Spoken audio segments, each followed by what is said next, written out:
शंकर जी का परम भक्त है रावण, लेकिन उसी रावण के दुष्टता पर एक दिन शंकर जी बड़े चिंतित हो गए और शंकर जी ने मन में विचार किया कि भाई ये हमारा भक्त है, हम चाहते तो ऐसा है कि हमारी तीसरा नेत्र खुले और जल के भस्म हो जाए, पर गुरु को चाहिए अपने शिष्य को दंड तो दे लेकिन मृत्यु दंड ना दे।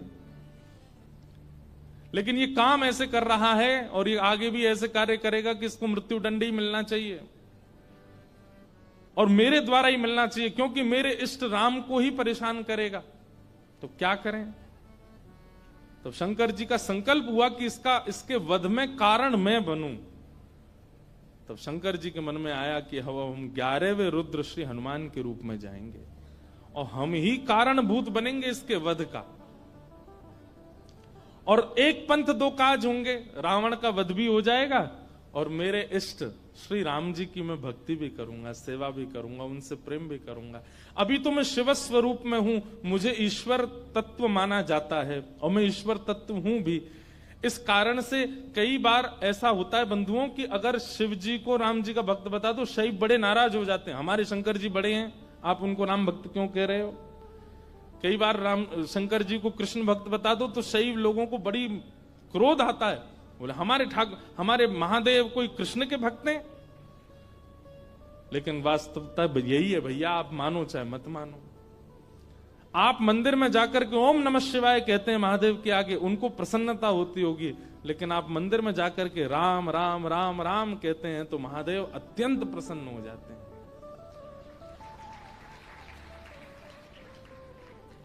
सहस्त्र नाम तत्तुल्यम राम नाम वरानने। हजारों बार कोई राम नाम कहता है तब राम नाम को सुनने के लिए महादेव स्वयं प्रकट हो जाते हैं। कृष्ण नाम सुनकर के स्वयं प्रकट हो जाते हैं महादेव।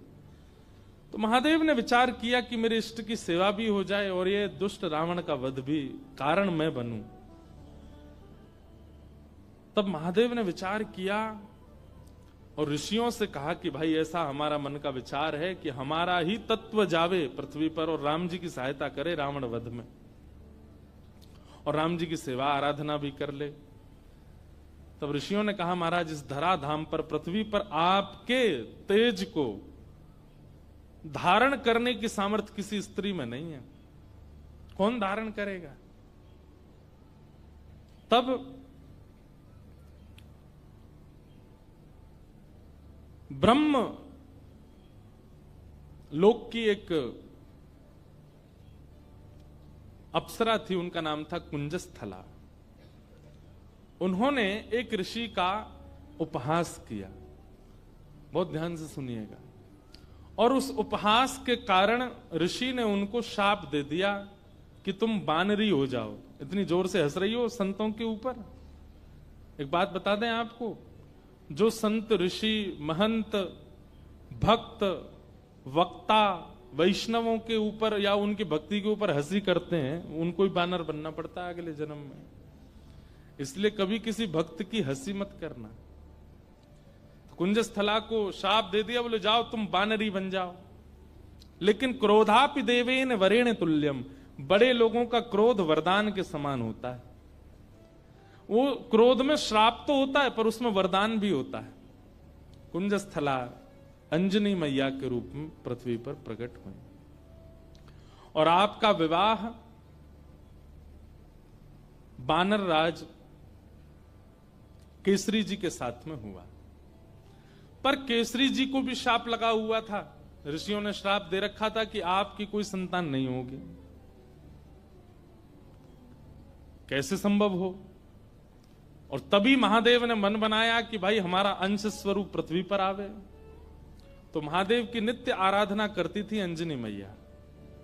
ऋषियों ने अंजनी मैया को चुना, बोले यही हैं जो महादेव के तेज को, महादेव के बल को, महादेव के जो आत्म तत्व है उसको भीतर स्वीकार कर सके। इनका तप अद्भुत है।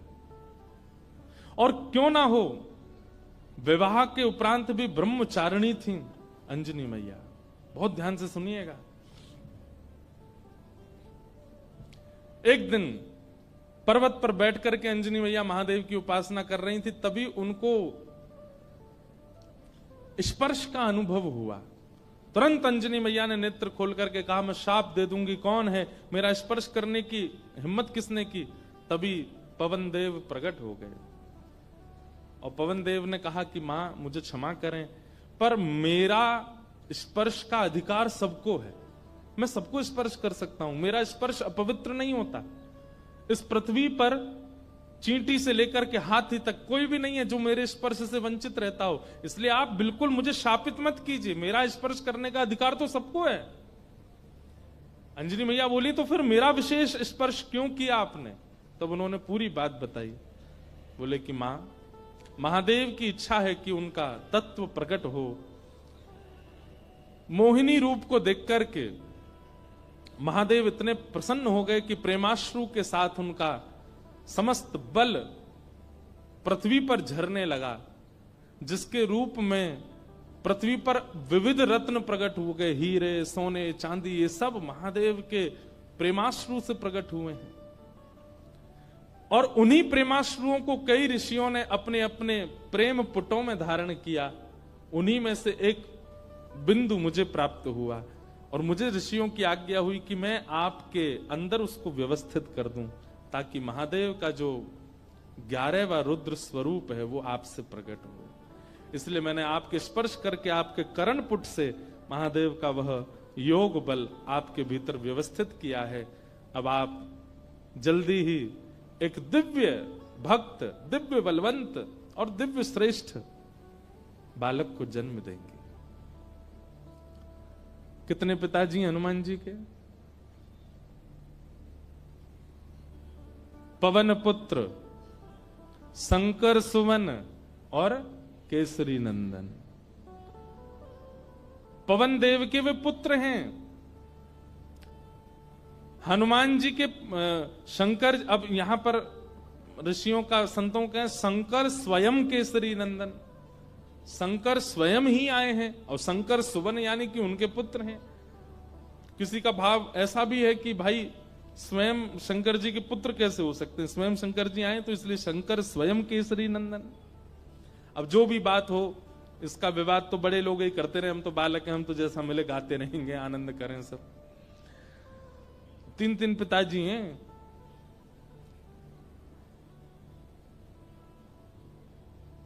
इस प्रकार आज ही के दिन अंजनी मैया के दिव्य कोख से दिव्य तेज प्रकट हुआ और पृथ्वी पर प्रकट हुए इस पृथ्वी के रक्षक, भक्तों के रक्षक, दानवों का दलन करने वाले प्रभु श्री राम के अनन्य भक्त पवन पुत्र श्री हनुमान जी महाराज की जय हो, जय हो, जय हो। श्री हनुमान जी का प्रादुर्भाव हुआ, तीनों लोकों में डुमडुमियां बजने लगी, देवता सब आनंदित हो गए, सब सुरक्षित अनुभव करने लगे। क्यों? बोले अब हमारी रक्षा करने वाले आ गए। श्री हनुमान जी महाराज का प्रादुर्भाव हुआ। देवताओं ने आकर के सबने उनको बल प्रदान किया, किसी ने बल प्रदान किया, किसी ने गदा प्रदान की, किसी ने बुद्धि प्रदान की, किसी ने मेधावी। इस प्रकार से सब देवताओं ने आकर के हनुमान जी महाराज को दिव्य दिव्य तेज प्रदान किया। पर भैया एक बात सुनिएगा, हनुमान जी महाराज के पास एक भी वस्तु ऐसी नहीं है जिसकी कमी हो। वो भले ही बानर थे, पर बानर रूप में भी इतने सुंदर थे कि उनको देखने के लिए राम जी लालायित रहते थे कि कोई हनुमान जी को मेरे सामने बैठा दो। आज भी अनेक हनुमान मंदिरों में आप देखेंगे हनुमान जी के सामने ही राम जी बैठे होंगे। प्रियतम को सामने बैठाया जाता है, भले ही भक्त हैं हनुमान जी, लेकिन राम जी को उनका दर्शन इतना अच्छा लगता है, पूरा विश्व राम जी को देखता है, पर राम जी हनुमान जी को देखते हैं। और इस सुंदरता का कारण क्या है कि हनुमान जी में इतनी योग्यताएं हैं, पर सारी योग्यताएं भक्ति से ढकी हुई हैं। हम लोग कैसे हैं? हमारी सारी योग्यताएं प्रकट रहती हैं। कोई व्यक्ति अगर बहुत बुद्धिमान होता है ना, उसके रूप से ही पता चल जाता है कि बहुत बुद्धिमान है। ये देखो हनुमान जी डोल रहे हैं, बाय आ जाओ, आहा आ जाओ, मंच पे आ जाओ। ये देखो पूंछ से लपेट दो एक आध पंडित जी को, अनंत बलवंत श्री हनुमान जी महाराज की। यहाँ बैठ जाओ आगे, ये स्पीकर के आगे बैठ जाओ। हाँ बैठ जाओ। हनुमान जी बेचारे दांत नहीं है इनके, बैठ जाओ। खड़े रहोगे थक जाओगे। हे हनुमान जी बैठ जाओ, पूंछ संभाल के। गदा नीचे धर दो, गदा नीचे रख दो, थक जाओगे। बस ऐसी कथा सुनते रहो। बोलो हनुमान जी महाराज की जय। तो हनुमान चालीसा करके ही जाना सब लोग, उससे पहले मत चले जाना। हम लास्ट में ही करेंगे कि आप चले नहीं जाओ। आपसे पहले तो हमको जाना है। पर तो क्या बता रहा था मैं? हाँ, हनुमान जी में सारे गुण हैं। अष्ट सिद्ध नवनिधि के दाता, असवर दीन जानकी माता। अष्ट सिद्ध नवनिधि के दाता, अष्ट सिद्धियां हैं, नवनिधियां हैं।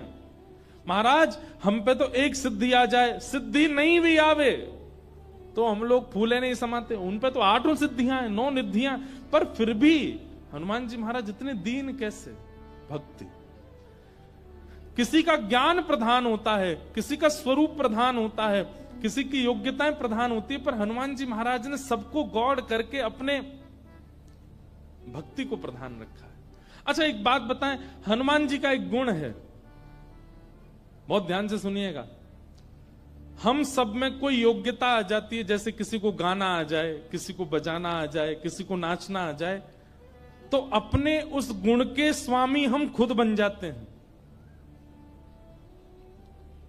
जो भी गुण है हमारे अंदर, उस गुण के स्वामी कौन है? हम खुद बन जाते हैं। पर हनुमान जी ने अपने सारे गुणों का स्वामी राम जी को बना दिया। मेरे अंदर बल भी है तो राम जी की कृपा, मेरे अंदर बुद्धि भी है तो राम जी की कृपा, मेरे अंदर योग्यताएं भी हैं तो राम जी की कृपा। मैं सब जानता हूं पर अपने मन से कुछ नहीं करूंगा, राम जी कहेंगे तो ही करने जाऊंगा, तो ही करूंगा। पर हम लोग कैसे हैं? सारे गुणों को, सारी श्रेष्ठताओं को अपने ऊपर ले लेते हैं, इसलिए हम लोगों का उससे कल्याण नहीं होता, उससे कहीं ना कहीं हमारा मन विक्षिप्त रहता है। एक लीला सुना करके फिर हनुमान चालीसा गाते हैं। ठाकुर जी भी आ गए। जैसे किसी की विदाई होती है तो कोई बहुत रोता है ना, तो उसको अंदर कमरे में ले जाके समझाते हैं। ऐसे बेचारे के समझा बुझा के लाए, बोले फिर आएंगे कोल्हापुर में, फिर भक्त चरित्र होगा, आप चल दो, ऐसे मत करो।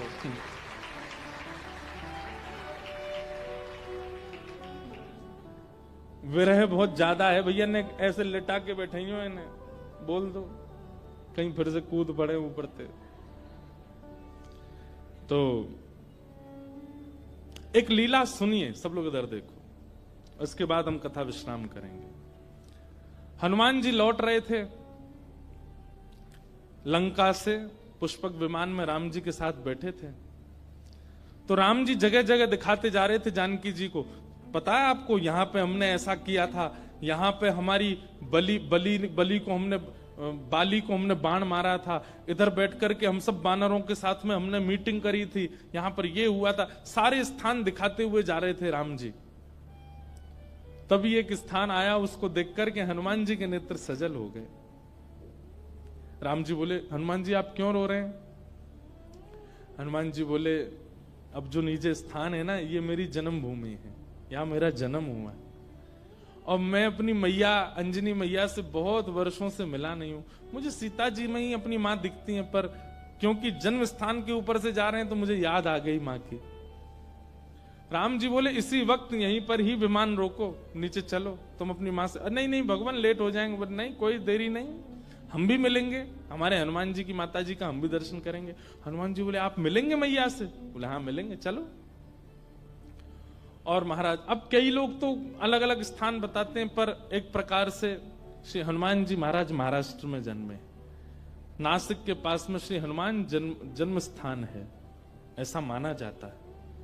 सब लोग अलग अलग स्थान मानते हैं, पर हम नासिक में गत वर्ष 1 महीना थे तो वहां हमको वहीं बताया गया कि यहीं पर ही श्री हनुमान जी महाराज का जन्म हुआ। दंडक वन, दंडकारन वन। और लगता भी है वहां स्थान पर, ऐसा प्रतीत भी होता है कि हनुमान जी यहीं जन्मे होंगे। तो वहां पहुंचे और